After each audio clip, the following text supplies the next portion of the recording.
Hello, American literature students. It is Thursday, April 9th, and today we're going to be reading The Moon is Down, Chapter 7. So if you want to go ahead and find your books or your copies of the PDF that are online, I just want to give you a few quick details to pay attention to and questions to consider as you're reading this chapter. First and foremost, there's going to be some packages that are going to be parachuting out of the sky. Try to figure out what those are and what that's all about. It's going to be important as the story moves forward. And then today we're going to hear from the invaders and their philosophy about how to stop a rebellion. And so I want you to consider that question that's on the screen. How do you break a people's will to resist and ultimately destroy a rebellion? So at this point, you can go ahead and pause the video, read Chapter 7, and complete your reading guide. You should find that on Google Classroom. Turn that reading guide in before you go ahead and finish the video and we discuss some of the key points. So pause, and I will see you in about 30 minutes. All right, everybody, welcome back. Today, as we talk about Chapter 7, I want to bring your attention to three main ideas. Hopefully you've noticed the pattern at this point. First of all, we're going to talk about this gift that has parachuted down from the sky. What is that all about? And what is it going to be used for? Then we're going to talk about how propaganda is actually deceitful and how it messes with especially the enemy soldiers in this particular book. And then finally, we're going to talk about Colonel Launcer's response to the growing rebellion, the growing revolt that is occurring within the town. And what does that response suggest about the way that Colonel Launcer views the world? So what we'll do now is we'll jump over to the text. If you have your books, I really hope that you're following along and you can highlight in them. You can download the PDF and highlight the same way that I do. We're going to start with this gift from the Allies. And you'll notice on page 89, and that's where I'm at, page 89, I'm going to grab my beautiful light green highlighter. We see that high in the air, there's two bombers that are circling, right? And what they're doing is they're dropping something, tiny little objects that dropped, hundreds of them, one after the other. And they plummet down to the earth, right? And the planes turn back and fly away. And so these tiny little parachutes are very important. And they actually show that there's been a response from the Allies. If you remember back to Chapter 6, Tom and Will Anders, the Anders brothers, they steal a boat, they go in search of help. They're going to England. Well, now we see that this is the help that's provided. There are these little 10-inch packages of dynamite that are standing in the snow. And these tools are going to be used for a very specific purpose. Now, what's happening, if we go to page 90, is that the townspeople are going about and collecting them, right? The people moving out of their houses in the country saw the spots of blue against the snow. So these 10-inch sticks of dynamite are wrapped up in blue wrapping, right? They unwrapped the paper and read the printed words, and we'll get to hear what those words are a little later. And they saw the gift, and suddenly each finder grew furtive, and he concealed the long tube under his coat and went to some secret place and hid it. So they're taking these sticks of dynamite and they're hiding them so that the invaders can't see them. But the invaders, they're also trying to collect them as well. They obviously notice that they're falling from the sky, but they're not going to be able to collect every one. But they do collect some of them. And on page 93, what we see is the purpose of these sticks of dynamite being sent. Right? Major Hunter has to talk about that. How am I going to mend 5 breaks in the railroad? Uh-oh. Okay, so that's what these townspeople are doing. They are using the dynamite to blow holes within the railroad so that the rail line is interrupted. And there's 5 of them. Poor Major Hunter, right? I mean, he loves his railroad, and these guys are blowing it up. Jerks.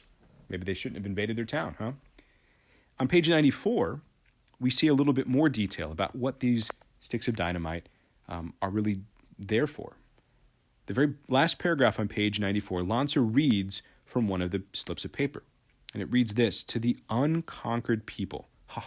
I love that terminology that's used there, right? To the unconquered people. Hide this. Don't expose yourself. You will need this later.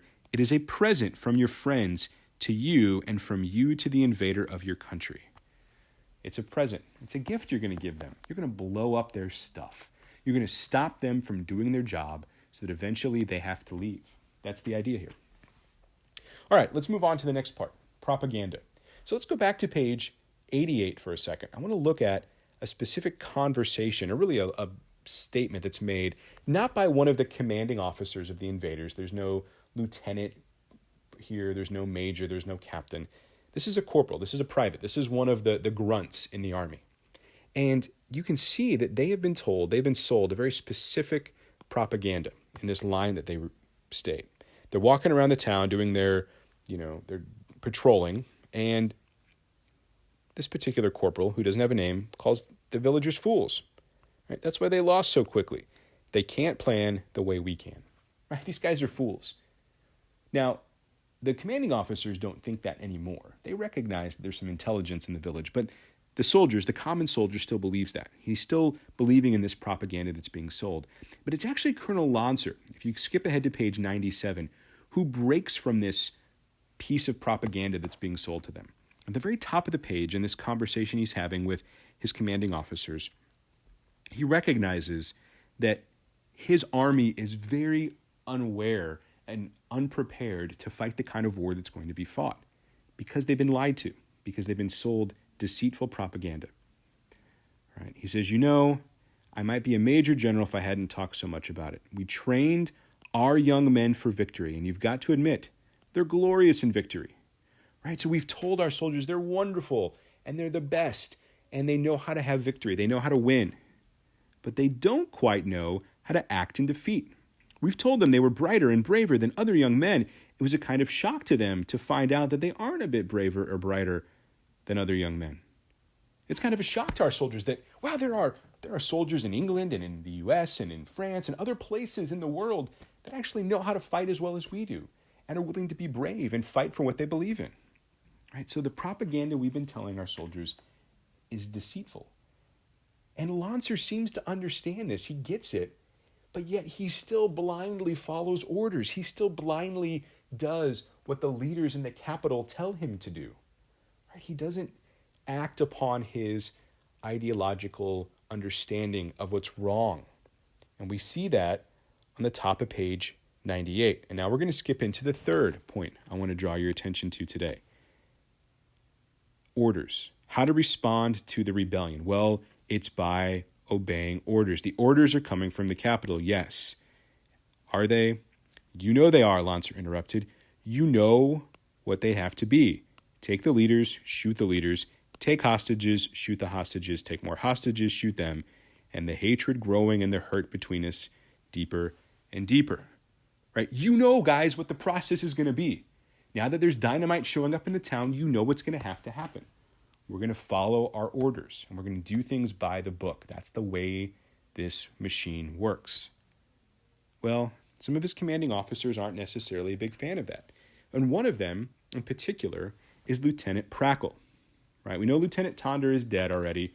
Now Lieutenant Prackle, he starts to have some breakdown. He starts to begin feeling like this isn't working. Right?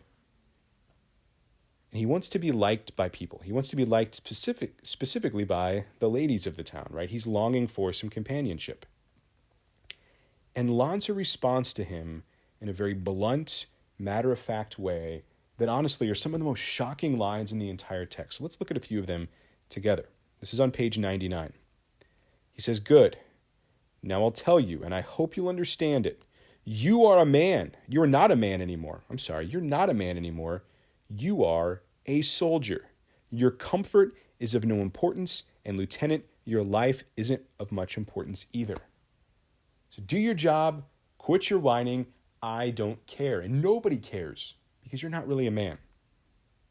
So are you going to stay, or are you going to quit? Prackle stood up. "Thank you, sir. And the girl," and this is the part that really is shocking. Lancer continued, "The girl, Lieutenant. You may rape her, or protect her, or marry her. That is of no importance. I don't care what you do to her. I don't care if you abuse her, if you love her, if you even get married. I don't care. So long as," I'm going to switch to the marker, "as you shoot her when it is ordered." So when I tell you to put a bullet in the head of this woman, that's the only time I care about what happens to her. Wow. Like, that is such a dehumanizing stance to take. Such a robotic, such a machine-like stance to take on the part of Colonel Lancer. He's been told to follow orders blindly, and now he is driving that point home into his commanding officers. Man, That's just shocking to me.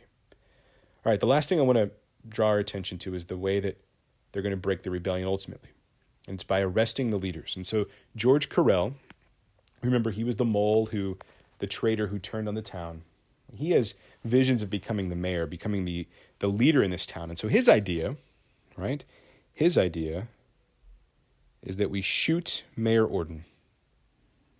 All right, we shoot him. And Lonser says, well, what's going to happen then? Carell says, we have authority. Then rebellion will be broken.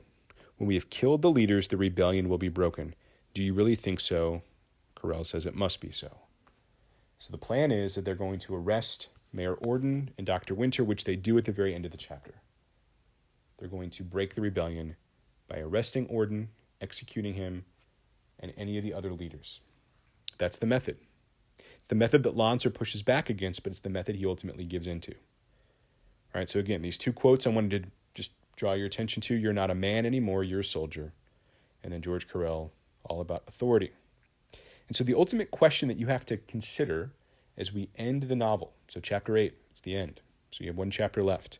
Will Lonser's methods work? Will he be successful in ending this rebellion? And that question really comes down to, can his ideas defeat the ideas of Mayor Orden? Remember, Orden says this is a people versus people conflict. It's not an idea versus idea conflict. And I said in chapter 6, well, I don't really know if I agree with that. I still think this is about ideology. Can the ideas of the totalitarian, authoritarian regime of Colonel Lonser defeat the democratic ideals of Mayor Orden? And that's a question for chapter 8. Now, we won't actually have another post until Tuesday the 14th. So we won't read chapter 8 until next week, the middle of the week. You guys have a 4-day break. Tomorrow is Good Friday. And then obviously we have Easter Sunday on Sunday, and then Easter Monday for you to be off on the 13th. I do have Zoom office hours today from 10 to 11 and 2 to 3. But really my hope for you is that once you get done, wrapped up with the work, that you can just take a break. We've been back at school, so to speak, for 3 weeks. And I hope that Easter and the Easter season can be one of rest and also be one of kind of recommitting yourself to the truth of the gospel. That despite the craziness that's going on in our world, Jesus Christ came, he died, and he was resurrected for our sake and for our salvation. So hold firm to that this weekend. Enjoy some time with your family, and I will see you all on Tuesday. Bye.